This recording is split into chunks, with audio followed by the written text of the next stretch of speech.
दाङको किपलासगढी गाउँपालिका ४ घर भई हाल काठमाडौँ बस्दै आएका 26 वर्षीय प्रविशन राई सामान्य घाँटी दुखेको र सास फेर्न असहज भएपछि आफैले स्कुटी चलाएर साथीसँग वैद्य अस्पताल बल्खुमा उपचारका क्रममा पुगेको निधन भएको छ। प्रारम्भिक स्वास्थ्य परीक्षणमा अवस्था सामान्य रहेको चिकित्सकले बताइए पनि केही समयमै अवस्था बिग्रिएपछि आइसियुमा सारिएको र उनको निधन भएको आफन्तहरूले बताएका छन्। अवस्थाबारे स्पष्ट जानकारी नदिएको र सामान्य अवस्थामा अस्पताल पुगेका राईको अचानक निधन हुनुमा अस्पतालको लापरवाही भएको आरोप उनीहरूले लगाएका छन्। अब सुरुमा चाहिँ हामी खाना खाइसकेर मजाले गेम खेल्दै बसेका थियौँ। अब बिहान चाहिँ उसलाई हल्का ठुक निल्दाखेरि घाँटी दुखिरहेछ भन्दै थियो। अनि भरेबाट चाहिँ एकछिनमा हामी गेम खेल्दा खेल्दै एकैचोटि अचानक उसले अलिक गाह्रै पो हुन थाल्यो भन्दै थियो। अनि त्यही पनि अब त्यत्तिकै अब बाँध्नीको हुन्छ भनेर तातो पानीहरू खाँदै बसेको हो क्या खासमा चाहिँ।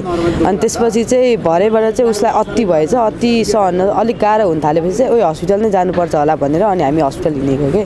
हस्पिटल आइसक्दाखेरि इमर्जेन्सीमा कोही पनि थिएन, एकजना डक्टर र अनि एकजना खै के हो डक्टर जे होस् दुईजना डक्टर एउटा केटा एउटा केटी हुनुहुन्थ्यो। अनि उहाँहरूले चाहिँ अब आउने बित्तिकै के भयो भन्नुभयो। अनि पेसेन्टले नै भनेको मैले भन्दा पनि अझै मेरो यहाँ घाँटी दुखिरहेछ अनि के अड्केको जस्तो फिल भइरहेछ, सास फेर्न गाह्रो भइरहेछ भनेर भनेको। अनि त्यस्तो भनेपछि उनीहरूले जे होस् अक्सिजन चाहिँ नाप्यो होइन, अक्सिजन चाहिँ नाप्यो। अनि त्यसपछि के टन्सिल थियो भनेर भन्यो। अनि खै अहिलेसम्म त थाहा छैन भनेको। अनि खानामा के खानुभयो बाँकी अड्कियो भनेर भन्यो होइन। अनि अब हामीले खानाहरू खाएको अब मासुहरू खाएको पनि भनियो, तर अब इफ खाना खाएर हो भने त के भन्छ त्यो खाँदा पनि सर्किन्छ नि त, तर सर्केको थिएन त्यस्तो केही पनि भएको थिएन भनेर भन्यौँ। अनि त्यही पनि एकचोटि चेक गरौँ भनेर भन्नुभयो। अनि ओके भनेर एक्सरे गरियो। अनि एक्सरे गरेर तुरुन्तै रिपोर्ट निकालेर अनि हेर्दाखेरि पनि अनि तल झरेर डक्टरलाई सोधेको, डक्टरले अनि केही पनि छैन नर्मल नै छ भनेर भन्नुभयो। नर्मल नै छ भनेर भनिसकेपछि तर पेसेन्टले त अझै गाह्रै भइरहेछ मलाई भन्छ नि त, अब केही न केही त भएकै छ उसलाई होइन। अनि त्यति जेलसम्म लगभग 1 घन्टा त टाइम बितिसक्यो होला कि, 1 घन्टा त नभनौँ 40 मिनट चाहिँ स्योर बितिसकेको थियो। अनि तर उसले औषधि चाहिँ केही पनि पाएको थिएन त्यति बेलासम्म होइन। उसको इभन फिभर पनि चेक गरिएको थिएन, प्रेसर चेक गरेको थिएन, अरू के भाइटल साइन्स चेक गर्छ अरे होइन, हो त्यस्तो चेक गरेको थिएन। जस्ट उसको अक्सिजन कति छ अब सास फेर्न गाह्रो हुने बित्तिकै अक्सिजन चाहिँ चेक गर्यो। अनि उनीहरूले 98 छ भनिदियो कि। अनि त्यसपछि के भन्यो भन्दाखेरि गाह्रो त अझै भइरहेछ अनि निकै भएन, अरू के गर्न सकिन्छ भनेर सोधेको। अरू चाहिँ केही गर्न सकिने अहिलेको लागि केही छैन, भोलिपल्ट बिहान भइसकेपछि चाहिँ पाइपबाट त्यो क्यामेरावाला हुन्छ त्यो छिराएर हेर्न सकिन्छ भनेर भन्यो। अनि किन अहिले चाहिँ नगर्ने त त्यो भनेको अहिले गर्दाखेरि अहिले गर्नको लागि हामीसँग डक्टर छैन अथवा त्यो जुन मेसिन चलाउन जान्ने मान्छे हुन्छ त्यो हुँदैन, किनकि एउटा हेर्ने हुन्छ एउटाले चलाउने हुन्छ खै के भन्दै थियो होइन। अनि त्यही भएर अहिले हुँदैन। अनि हुँदैन राति चाहिँ हुँदैन त्यस्तो नि हुन्छ भनेको, यहाँ मात्र होइन कुनै पनि हस्पिटलमा राति त्यस्तो हुँदैन भनेर भन्यो त्यो डक्टर पृथु झा अनि के थियो शाह। अनि उसले चाहिँ अनि त्यही पनि पेसेन्टले चाहिँ के भनिरहेको थियो भन्दाखेरि ओइ उसले त्यस्तो हो भने त के भन्छ म त रात त कटाउनु सक्दिनँ भनेर भनिरहेको थियो कि। अब बिरामी मान्छेलाई थाहा हुन्छ नि त, ऊ सानोतिनो बिरामी हुने मान्छे होइन। अब उसले नै मलाई जाम भनेर आएको भनेपछि त अब उसलाई साह्रै नै परिरहेको थियो होला नि। अनि मैले भनेको तर डक्टरहरूले चाहिँ चिन्ता नगर्नु अक्सिजन लेभल 98% छ, स्टेबल छ भन्छ कि।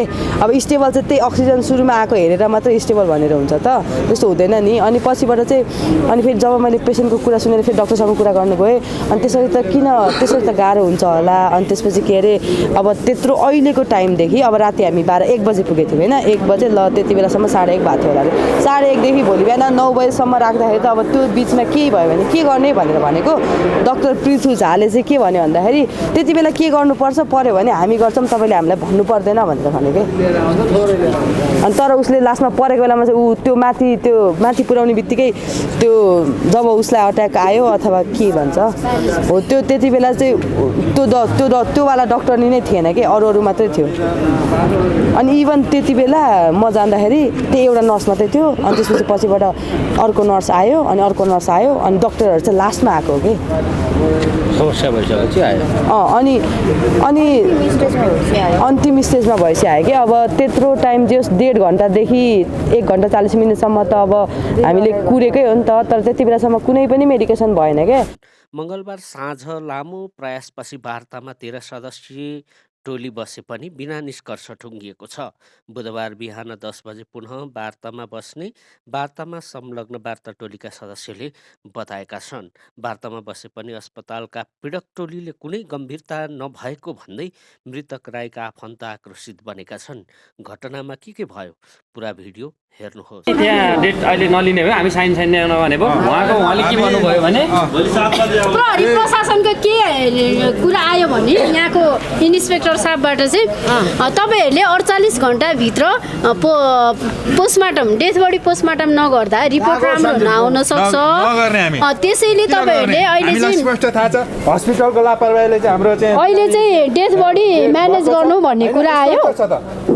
तर हामी अहिले डेथ बडी हामी रिसिभ गर्दैनौँ। जबसम्म हाम्रो माग पुरा हुँदैन तबसम्म हामी यो हस्पिटलको बेडबाट चाहिँ डेथ बडी नउठाउने निर्णयमा हामी यहाँबाट निस्केका हौँ। उहाँले भोलि पनि समय हुन्छ कि हुँदैन, म एक्लोले निर्णय गरेर निष्कर्षमा पुग्न सक्दैनौँ। अझै असम्भव भन्ने कुरा भएर चाहिँ हामीले डेथ बडी चलाएनौँ। हाम्रो जति पनि हामी भिक्टिम टिम छौँ यति चाहिँ प्रष्ट हुनु होला। अनि अलिकति के कुरा आयो भने उहाँले त अहिले सूचना र प्रविधिको युगमा आएर कार्य समितिको बैठक राख्नलाई त कम्तीमा पनि 1 घन्टा टाइममा हामीले कार्य समितिको बैठक राख्न सकिन्छ नि, त्यो पनि उहाँलाई सम्भव छैन अरे। भोलि 12 बजे अरे दिउँसो। अनि हाम्रो प्यारेन्ट्सहरूले चाहिँ सल्लाह गरेर बल्ल बल्ल टाइम माग्दा उहाँले 10 बजे भन्नुभएको छ। अझै पनि निचोड आउँदैन। त्यही भएर हामीले भाइ गुमाइसक्यौँ। अब हाम्रो भाइ त यो संसारबाट बिदा भइसक्यो भने हामीलाई डेथ बडी अब आवश्यक छैन आजैलाई। जबसम्म हाम्रो माग पुरा गर्न सक्दैन तबसम्म हामी हस्पिटलको यो बेडबाट भाइलाई रिसिभ गर्दैनौँ, यति भन्न चाहन्छु। मेरो नाम मोहन राई। के भयो अहिलेसम्म वार्ता बस्नु? होइन, माथि हाम्रो अहिलेसम्ममा वार्ता बस्यो। धेरै हाम्रो कुराहरू राख्यो। हामीले बुदामा कुरा राख्दै गर्दा यो हस्पिटलले चाहिँ ठुलो हेल्थ केयरको साथ उहाँले अहिलेसम्म पनि हामीलाई ठ्याक्कै डिसिजन यो चाहिँ भनेर दिनु भइसकेको अवस्था छैन। तर पनि हामीले अहिले पनि भनिरहेको छौँ हामीलाई तुरुन्त होइन हिजोदेखिको यो अवस्था, हिजो बेलुका राति बिहान 3 बजीको अवस्थादेखि अहिलेसम्ममा चाहिँ कुनै डिसिजन नदिएको हिसाबले गर्दा अहिले पनि उहाँले अहिले पनि आलटाल र अहिले पनि हामीलाई एकदम के अरे आलटालकै समस्या बनाएर अब आज नभए भोलि मात्रै हामी 12 बजीसम्म डिसिजन दिन्छु भन्ने कुरा गर्नु। तर हामी यो कुरामा मानेको छैनौँ र हामी मान्नेवाला पनि छैनौँ। र त्यसले गर्दा अहिलेको हिसाबमा हामीले के भन्यो भने अब सबै कुराहरू हामीले 1-1.5 घन्टाभित्रमा सबै टुङ्ग्याइदिनुपर्छ भन्ने कुराहरू हाम्रो माग हामी पीडित पक्षको।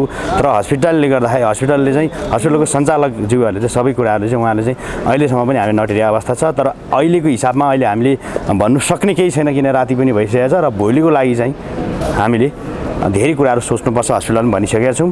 यो हाम्रो क्षतिसँगै तपाईँहरूको पनि क्षति बेहोर्नु पर्ला है भनेर हामीले भनिरहेको अवस्था छ। त्यसले गर्दा पनि अहिले हामीले यो विषयमा चाहिँ अब वार्तामाथि साथीहरू कोही हुँदैछन्। तर अर्को कुरो भोलिको लागि हामी कसरी जाने र प्रिपेयर गर्ने भन्ने कुरामा मात्रै छौँ हामी अहिले। अब यो जो तपाईँहरू पीडित हुनुहुन्छ हजुर भनेको हस्पिटलले केही पनि सम्बोधन गरेन भन्ने छ। अब यहाँहरूको चाहिँ के हुन्छ यसप्रति चाहिँ? अब यसमा के छ, अझै भोलि 10 बजीसम्म उहाँले टाइम मागिरहेको हुन्छ। हामीले 7 बजीभित्र सबै कुरा हामीलाई टुङ्ग्याएर हाम्रो मागको सहितको हामी बढी जिम्मा लिन्छौँ भन्दैछौँ। तर उहाँले के अरे बढी जिम्मा अब अहिले लिनु भन्दैछ तर हामी लिने पक्षमा छैनौँ। भोलिको लागि चाहिँ अब हामी अझै पनि 10 बजीसम्म उहाँहरूको हाम्रो माग के कसरी सम्बन्धन हुन्छ त्यसपछिको खण्ड भनेको चाहिँ धेरै कुराहरूको हस्पिटलले पनि चुनौती बेहोर्नु पर्ला होइन। यो सञ्चालकले पनि धेरै चुनौती बेहोर्नु पर्ला। हाम्रो मान्छे अचानक आइकरी हाम्रो मान्छे, हाम्रो भाइ, हाम्रो साथी, हाम्रो गाउँको सबै हामी लागेका छौँ।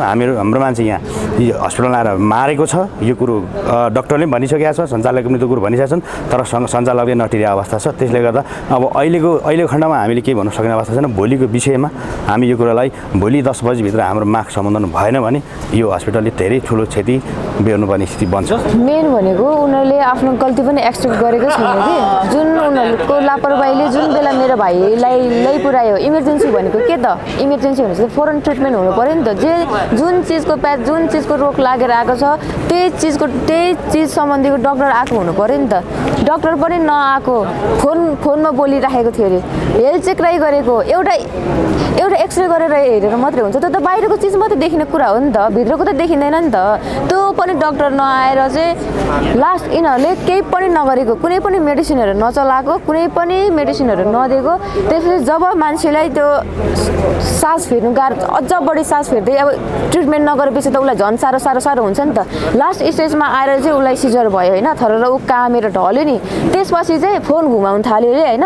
प्रीति झा भन्ने भन्ने जुन चाहिँ त्यो तल इमर्जेन्सी डक्टरले चाहिँ त्यो प्रीति झाले चाहिँ मेरो भाइलाई चाहिँ जब सिजर आयो थर काम्यो त्यस पछाडिबाट चाहिँ फोन घुमाएर त्यसपछि चाहिँ अलराउन्डर हेर्ने डाक्टर राजु गुरुङ रहेछ यहाँनिरको त्यो राजु गुरुङ आएपछि चाहिँ उसले चाहिँ अरू एन्टिबायोटिकहरू चढाउन थालेको रे के ऊ चिसो भइसकेको थियो अरे के ऊ सकिसकेको थियो भनेर बुझ्नु पऱ्यो कि हामीले चाहिँ होइन सकिसकेपछि चाहिँ यिनीहरूले फर्दर ट्रिटमेन्ट गरेको हो क्या नि लाग्छ त तपाईँहरू आफै भन्नु है लाग्छ त्यो मरिसकेको मान्छेलाई ट्रिटमेन्ट गर्दाखेरि लाग्छ मरिसकेपछि पछाडि त्यस्तो साह्रो लापरवाही गरेको छ अहिले पनि केही पनि भन्दैन क्या केही पनि भन्दैन एकदम हेलचेक्राइ गरेको छ केही भन्दैन क्या अब घटना घटिसकेपछि यहाँ त उहाँको दिदी पनि हो आफ्नो परिवार हो सपनाहरू हेरेर ढलेको छ एउटा परिवार गुमेको छ पीडामा हुनुहुन्छ यो परिस्थितिमा